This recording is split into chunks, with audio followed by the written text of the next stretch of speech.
Hey guys, welcome to a moment of sanity. In today's video, I'm here to talk about a generation that divide our hearts. I'm here to talk about my generation, Gen Z. I think that Gen Z is really misunderstood.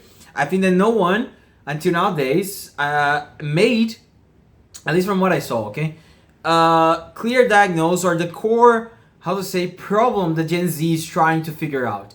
And that's why we have so extreme actions. Okay, first of all, before starting to tell you guys what I think about this, first of all, I want to say sorry about the light conditions of the video. It's not ideal, but you know what matters is the message, okay? So let's talk about Gen Z. Gen Z is a generation that divide the heart of many people. Some people see it as a lazy generation.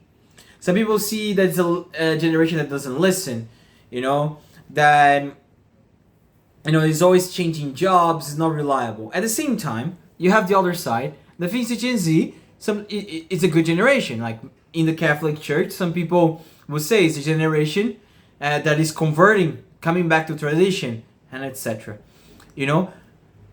When we analyze the problem, we cannot stay just in the appearance. We need to train our eyes to see beyond that. And for someone that doesn't train their eyes to try to see what are the motivations behind what are the Gen Zs trying to do, they would just say either that they are lazy or that they know what they want. You gotta kind of know what they want. They wouldn't stay in a career because it doesn't make sense. You get what I mean? But both sides of the coin, doesn't matter what you think, most of the time they miss the cause. What is the thing that is making Gen Z behave like that? Because if we observe the actual Gen Zs, we can see there is a generation of extremes sometimes, Like, that either goes to totally leftist, LGBTQ and totally activist, or goes to the other side, extremely traditionalist, becoming trad wife, becoming trad husband, and all this stuff. And of course you say, okay, but I am Gen Z, I'm not, in any of the extremes. Exactly, you are in the middle, trying to navigate the problem. And what is this problem? Because we never had a generation before that was that extreme in their ideas. That hold on one narrative, like, and make it the meaning of their lives. We never had that. My parents' generation, they were kind of like trying to live life in balance. You get what I mean? But Gen Z not. Gen Z is a generation that is either, their dilemma is either life has meaning, or everything doesn't matter, and I would just feel good. And having meaning implies a bunch of stuff, but where this problem comes from, our generation, in my opinion, is the generation of a transition. Why is a generation of a transition? It's a generation of transition from poverty to the nowadays. You get what I mean? To, I wouldn't say extremely wealth, but I would say that having like conditions to live, like having a cell phone, being tuned what is happening in the road and all this stuff.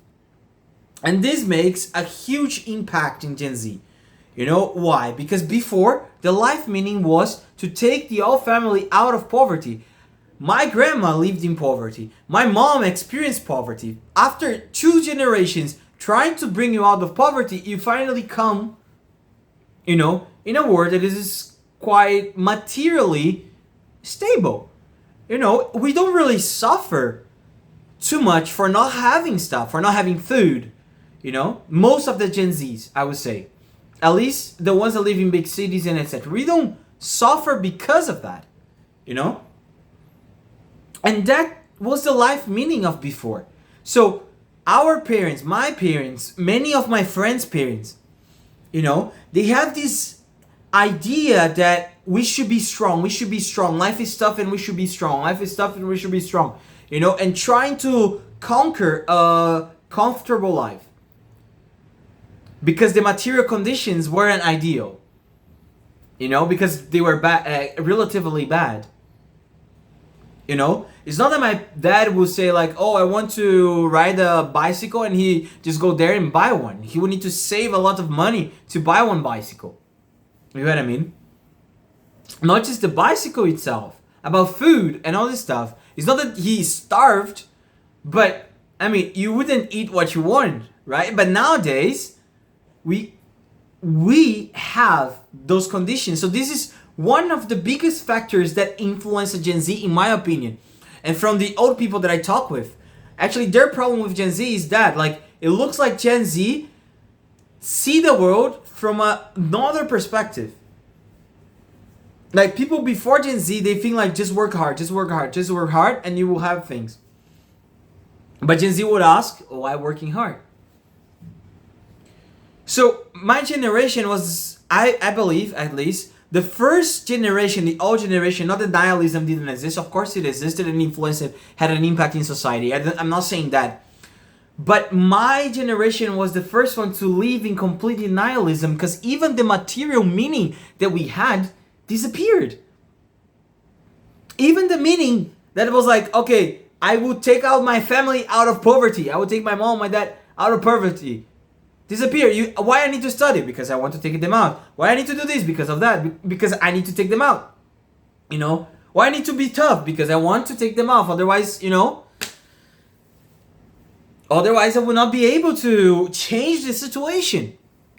This material situation. And a blanket. What is nihilism? Is believing that life doesn't have any meaning. Okay? So my generation, it's forced to confront existential questions like no other generation had. You get what I mean? Like no other. Because we look around, we look to our parents, we look to my grandma. Tell your history, grandma. Tell me what was. Oh, so I came from from a town to the big city of São Paulo to find a better future for my children. And my mom, like, no, we worked so hard to take out our family from poverty. Okay, after poverty? Oh no, you should just live a good life.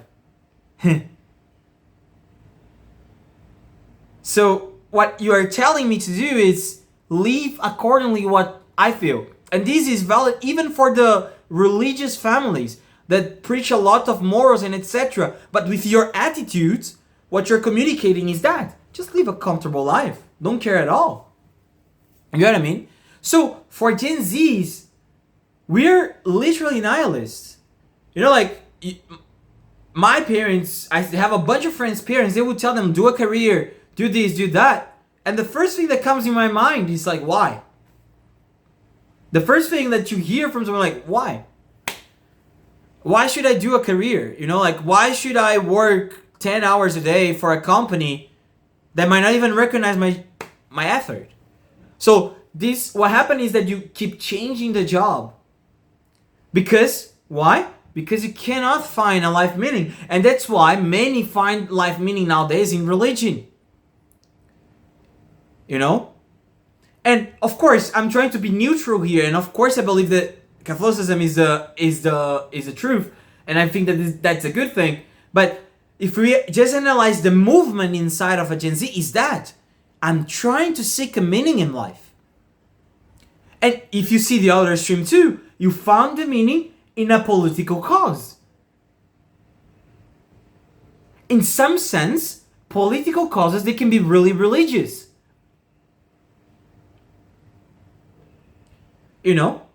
And that's the thing. What is happening in the Gen Z's heart, we never suffer, we arrive to a point, to a peak of nihilism, of thinking that life doesn't have a meaning, that now is impossible to not confront it. And that's why many, many people of my generation are collapsing with mental health. Because they can't find meaning. They can't find meaning. They can't find meaning in life. And I mean, you can live a life that is just for pleasure and try to avoid pain. But pain is in the structure of this reality. There is no serious philosopher that would tell you that suffering, you can avoid suffering completely. You get what I mean? There is no serious philosopher. Most like of the philosophers that would argue for this kind of lifestyle is just to try to make it less painful. Actually, most people that try to live that way are trying to make their existence less painful. You know? But the truth is, when something hits hard, and you don't have a choice other than confronting the suffering, this kind of life meaning collapses. That's why here in the channel I say seek truth, seek something transcendental, seek something that is outside of you. You get what I mean? Like seek it like single-minded. I'm not telling you to be fanatic about something, I'm telling you to seek truth. You know, destroy and reconstruct your belief system all over again. You know, because I know that this is the problem of my generation. My parents' generation, they could live life without this kind of meaning. Why? Although they had the same questions, but they can switch their attention to a different type of pain, to the material type of pain, and try to figure this suffering. You know, like, oh, I don't know whether God exists, but I know that this thing is really hurting me more than that one. Maybe if I change the situation, right, I will make my life less painful, isn't it? Our generation not. We're born in this comfortable environment, and we feel that, like, oh my God, how I will be me, how I contribute to the world. You get what I mean? So this is the first problem.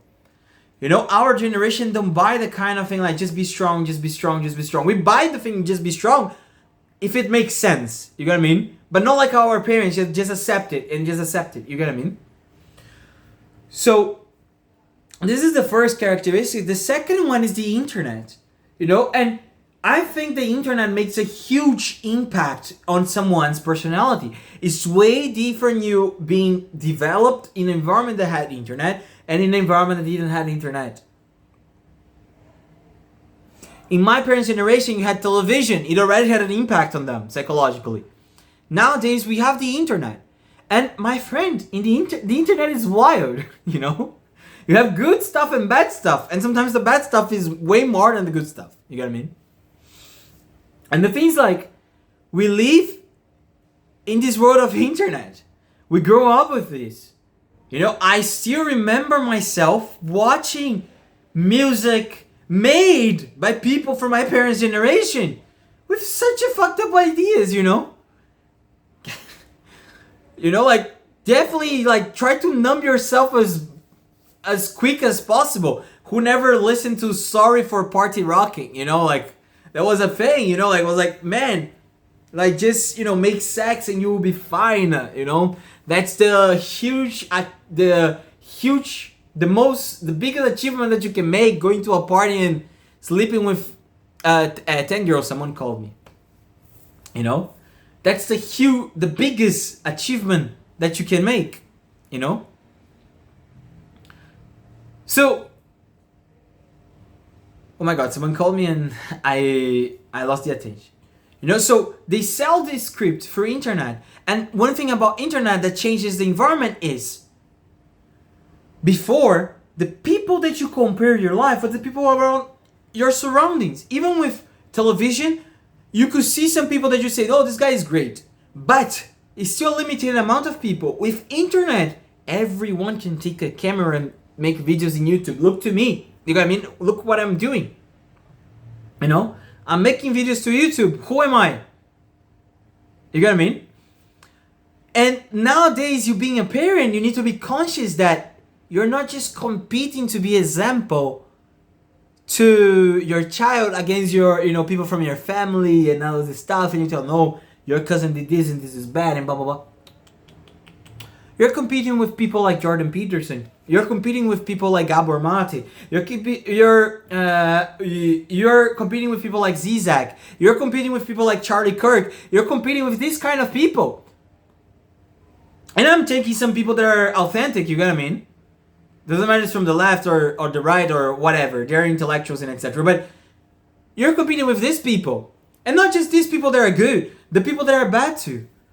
And these formed our formation, the formation of Gen Z.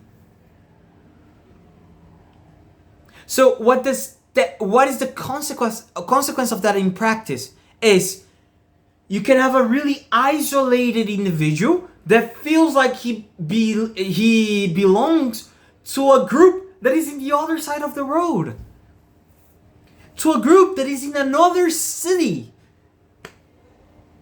to a group that is the totally opposite values that his parents has. That's what can happen. Of course. I meditate a lot how to solve this kind of problem. There are ways, it's not just panic. There are ways for you to educate your child, and make sure that he is pointing his life to the right direction. Of course, there are ways, But the thing is, this kind of impact changes a lot the game, man. It changes a lot. Because sometimes your dad is telling you and you're like, my dad is like this is this person. He's not seeing what I'm saying.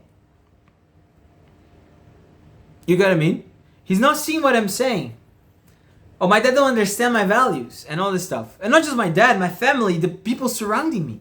And what this creates, an extremely lonely individual. Oh, so what is the solution, Daniel? If I feel lonely and all this stuff, just because of my ideas and etc. Nowadays you would need to be a little bit more proactive in making friends, You would need to be proactive in trying to find communities and etc. Finding your tribe. It's a consequence, it's a natural consequence. And not necessarily bad, Maybe you have really good ideas. Maybe you're sticking with truth. There is an amount of loneliness that is typical of the people that are seeking truth, But this is content for another video.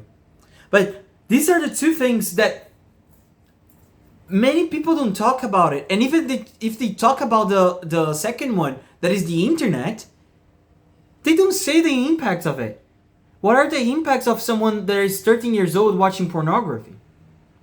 What is the impact of someone that is 80 years old watching pornography? Seeing violent videos, playing violent video games.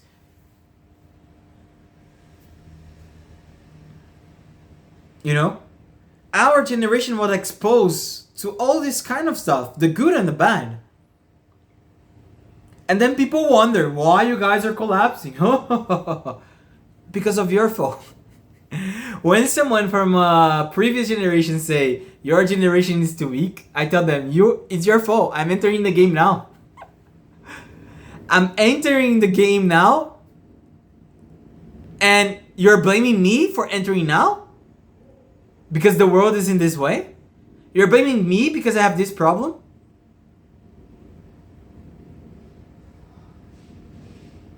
That's what you're saying? You're blaming me. Me. I'm just on my 20s. I just started life. And you're blaming me? Because the world is in this way? Because people are collapsing in depression and etc. I just came from my teenager times. I was depending on you all the time.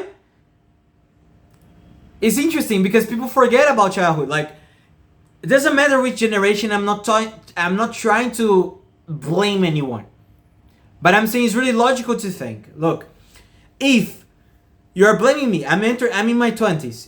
I'm 25, just 5 years in the game. Let's say, let's say that I'm just 5 years in the game.